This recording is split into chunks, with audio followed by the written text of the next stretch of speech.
Hello दोस्तों। तो आज हम लोग देखेंगे खेल मनोविज्ञान के महत्वपूर्ण क्वेश्चन। पहला क्वेश्चन है, अभिप्रेरण के संबंध में कौन सा तथ्य सही नहीं है। ऑप्शन ए, अभिप्रेरण व्यक्ति की आंतरिक अवस्था है।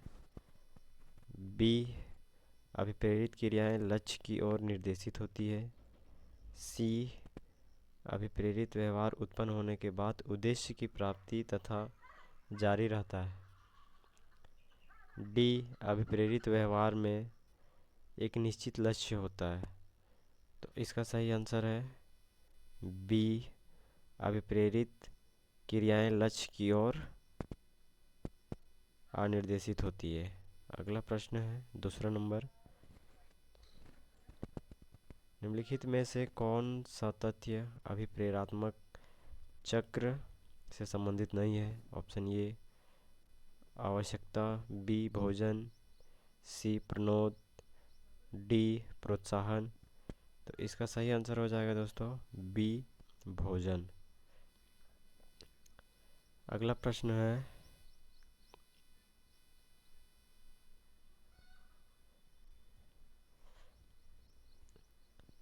ऐसी तनाव या क्रियाशीलता की अवस्था जो किसी आवश्यकता द्वारा उत्पन्न होती है कहलाती है। ऑप्शन ए, प्रोत्साहन अवस्था। बी, संज्ञान अवस्था। सी, प्रणोद अवस्था। डी, उद्देश्यपूर्ण अवस्था। तो इसका सही आंसर हो जाएगा सी, प्रणोद अवस्था। तो देखेंगे थोड़ा जल्दी जल्दी क्वेश्चन। प्रणोद तथा आवश्यकता का आपस में संबंध है। ए, एक दूसरे के पूरक है। बी, दोनों पद समान है। सी, प्रणोद की उत्पत्ति आवश्यकता से पहले होती है। डी, ये दोनों पद समांतर हैं। तो इसका सही आंसर हो जाएगा डी, ये दोनों पद समांतर हैं। पांचवा नंबर है, प्रोत्साहन अभिप्रेरणात्मक चक्र का कौन सा कदम है। ये प्रथम, बी द्वितीय, सी तृतीय, डी चतुर्थ। तो पांचवा का सही आंसर हो जाएगा सी, तृतीय।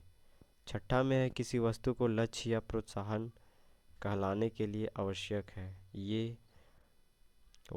वस्तु आवश्यक से संबंधित हो। बी, वस्तु प्रनोद से असंबंधित हो। सी, वस्तु आकर्षक हो। डी, उपयुक्त। ए तथा सी दोनों ही। तो इसका छठा का सही आंसर हो जाएगा ये वस्तु आवश्यक से संबंधित हो। अगला प्रश्न है, भूख प्यास तथा काम कैसी आवश्यकताएं हैं। पहला नंबर ऑप्शन, ऑप्शन ए, चक्रीय आवश्यकता। बी, संज्ञानात्मक आवश्यकता। सी, अर्जित आवश्यकता। डी, भावात्मक आवश्यकता। तो सातवां नंबर का क्वेश्चन हो जाएगा सही आंसर ये चक्रीय आवश्यकता है। अगला प्रश्न है आठवां नंबर, हाल ही में अभिप्रेरणात्मक चक्र में संज्ञान तत्व किसने जोड़ा है। ये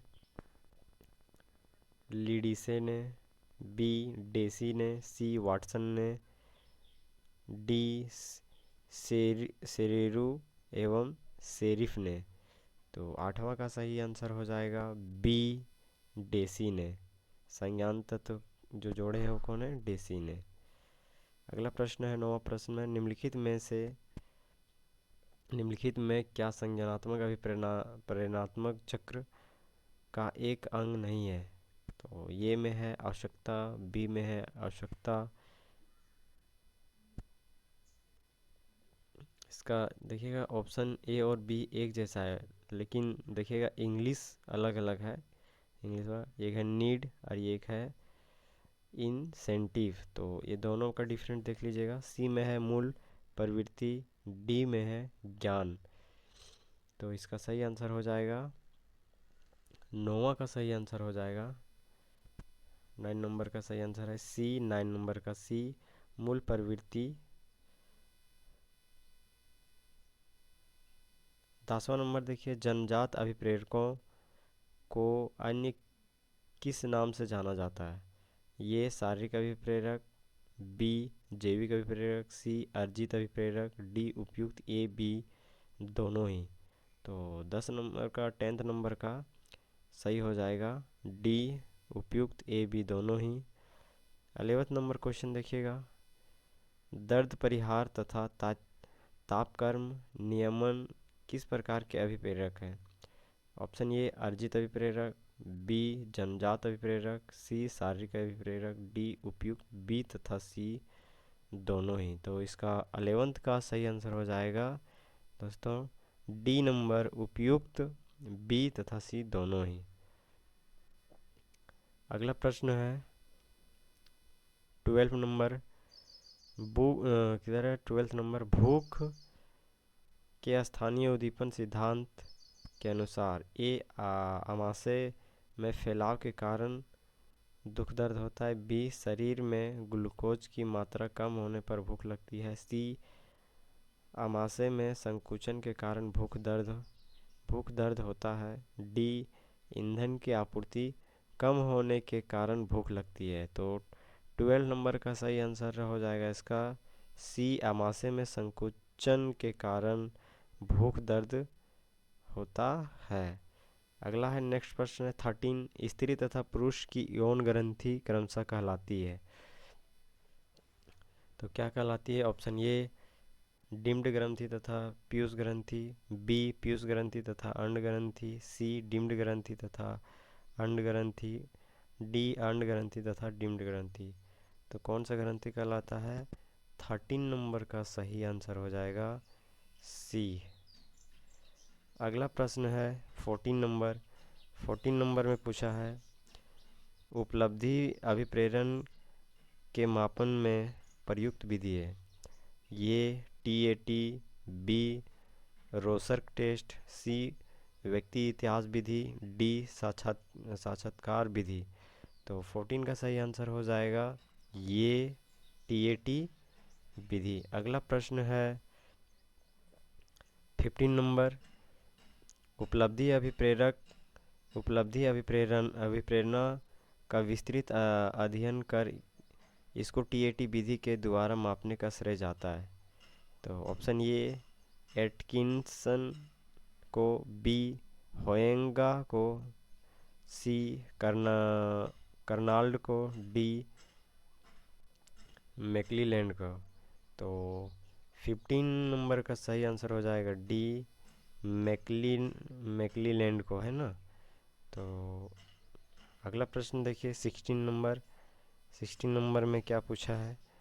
अभिप्रेरित व्यवहार होता है, ये चक्रीय, बी असतत, सी या कर्मिक, डी चक्रीय। तो 16 नंबर का सही आंसर हो जाएगा डी चक्रीय। 17 नंबर क्वेश्चन है निम्नलिखित में से किसी अभिप्रेरक को क्रिया चक्र विधि द्वारा नहीं मापा जा सकता? ये भूख, बी प्यास, सी काम, डी उपयुक्त में से कोई नहीं। तो 17 का सही आंसर हो जाएगा काम, सेक्स जिसको बोलते हैं, ठीक है। अगला प्रश्न है 18 नंबर क्वेश्चन, 18 नंबर में है टीएटी विधि को रखा जाता है। तो टीएटी विधि को कहाँ रखा जाता है देखते हैं। ऑप्शन ए प्रेक्षण विधियों में, बी साक्षात्कार विधियों में, सी निरीक्षण विधियों में, डी प्रयोगात्मक विधियों में। तो 18 नंबर का सही आंसर हो जाएगा प्रेक्षण विधियों में। अगला है नेक्स्ट क्वेश्चन है 19 नंबर क्वेश्चन,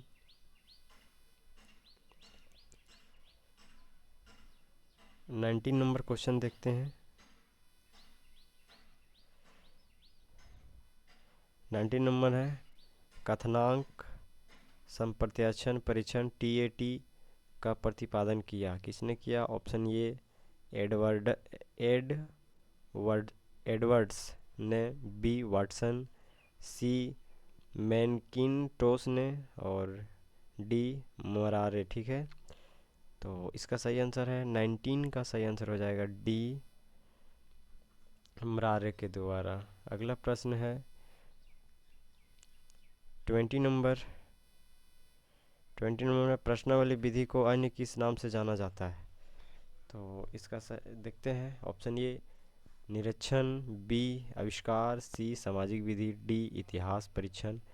तो 20 का सही आंसर हो जाएगा बी आविष्कारक। प्रश्नावली विधि को आविष्कारक विधि से नाम से भी जाना जाता है। इधर हो गया। नेक्स्ट क्वेश्चन है 21। इप्स्टीन जो संबंध, हाँ 21 क्वेश्चन देखते हैं।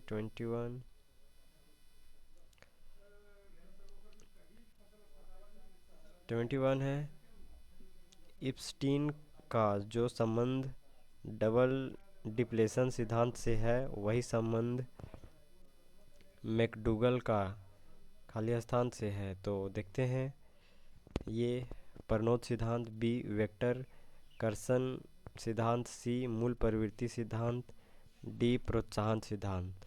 तो 21 का सही आंसर हो जाएगा सी मूल प्रवृत्ति सिद्धांत। अगला प्रश्न है 21 है 21 हो गया दोस्तों, सॉरी 22। यह विचार किस मनोवैज्ञानिक का है कि मनुष्य अपने व्यवहारों के नियंत्रण एवं निर्देशन में पशुओं की तुलना में मूल प्रवृत्तियों का अधिक उपयोग करता है। Option A William James, B McDougall, C Freud, D McIntosh. तो 22 का सही आंसर हो जाएगा ये विलियम जेम्स। अगला प्रश्न है 23 है, देखते हैं। मैकडूगल के अनुसार मूल प्रवृत्ति के 3 प्रधान तत्व होते हैं। निम्नलिखित में से कौन सा तत्व उन 3 प्रधान तत्वों में सम्मिलित नहीं है? देखते हैं। ऑप्शन ए सामान्य उत्तेजन पहलू, बी क्रिया पहलू, सी लक्ष्य निर्देशन पहलू, डी प्रेरक शक्ति पहलू। तो 23 का सही आंसर है दोस्तों डी नंबर प्रेरक शक्ति पहलू। अगला प्रश्न है 24। सिगमंड फ्रायड के अनुसार मूल प्रवृत्ति की प्रमुख 4 विशेषताएं हैं, जिसका सही क्रम है। देख ऑप्शन ए स्रोत, उद्देश्य, प्रेरक शक्ति तथा वस्तु। बी में है स्रोत, उद्देश्य, वस्तु, प्रेरक शक्ति। सी में है उद्देश्य, स्रोत, पहलू, प्रेरक शक्ति। और डी में है शक्ति, डी में है वस्तु, स्रोत, उद्देश्य, प्रेरक शक्ति। तो 24 का सही आंसर हो जाएगा आप लोग का बी स्रोत, उद्देश्य, वस्तु, प्रेरक शक्ति। अगला प्रश्न है 25 मैकडूगल के अनुसार मूल प्रवृत्तियाँ होती है ये जन्मजात, बी अर्जित, सी जन्मजात तथा अर्जित दोनों, डी उपयुक्त में से कोई नहीं। तो 25 का सही आंसर हो जाएगा ये जन्मजात। नेक्स्ट क्वेश्चन है 26। असफलता से दूर रहने की अभिप्रेरणा को मापा जाता है ये टीएटी विधि द्वारा, बी टीएक्यू विधि द्वारा, सी रोसर्क टेस्ट द्वारा, डी निरीक्षण विधि द्वारा। तो 26 का सही आंसर है बी टीएक्यू विधि द्वारा। अगला प्रश्न है 27 में है उपलब्धि अभिप्रेरक के गुणारोपण सिद्धांत के प्रतिपादक हैं ये वाइजर, बी मरारे, डी वाटसन, सी वाटसन, डी वाइनर। तो 27 का सही आंसर हो जाएगा डी वाइनर। अगला प्रश्न है 28। फ्रायड के अभिप्रेरक सिद्धांत को कहते हैं ये मनोविश्लेषण सिद्धांत, बी जन्म पराक्रम सिद्धांत, सी मूल प्रवृत्तियों का सिद्धांत, डी प्रत्याशा सिद्धांत। तो 28 का सही आंसर हो जाएगा ये मनोविश्लेषण सिद्धांत। अगला प्रश्न है 29। किस मनोवैज्ञानिक द्वारा आत्म सिद्धि अभिप्रेरक की व्याख्या की गई। ये मेस्लो, बी सोलोमन, सी कोरविट, डी जुकरमैन। तो 29 का सही आंसर है ये मेस्लो द्वारा।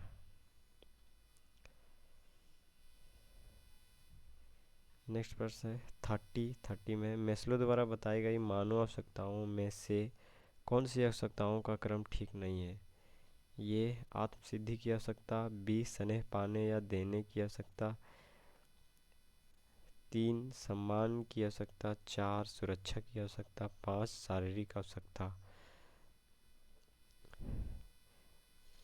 देखते हैं ऑप्शन ये 3 तथा 4 का, बी 2 तथा 3 का, सी 4 तथा 3 का, डी 1 तथा 3 का। तो 30 का हो जाएगा सही आंसर बी 2 तथा 3। 2 में क्या है, स्नेह पाने या देने की आवश्यकता, और 3 में है सम्मान की आवश्यकता। अगला प्रश्न है 31। अगला प्रश्न है 31। यह कथन निम्नलिखित में से किससे संबंधित है कि प्रत्येक प्रजाति के पशु द्वारा एक विशेष तरह का व्यवहार किया जाता है जिससे वह अपने अस्तित्व की रक्षा करने के लिए प्रेरित होता है। ये प्रेरक व्यवहार, बी प्रजाति विशिष्ट व्यवहार, सी लक्ष्य उन्मुख व्यवहार, डी उपयुक्त में से कोई नहीं। तो 31 का सही आंसर हो जाएगा बी प्रजाति विशिष्ट व्यवहार। अगला प्रश्न है 32। देखते हैं। व्यक्ति विभिन्न प्रकार के अनुसंधान करता है, नई नई चीज़ों की खोज करता है, वह परिणाम है। ये संपर्क अभिप्रेरक का, बी कार्यान्वयन अभिप्रेरक का, सी परिचलन अभिप्रेरक का, डी अन्वेषण तथा उत्सुकता अभिप्रेरक का। तो इसका आंसर हो जाएगा 32 का बी नंबर कार्यान्वयन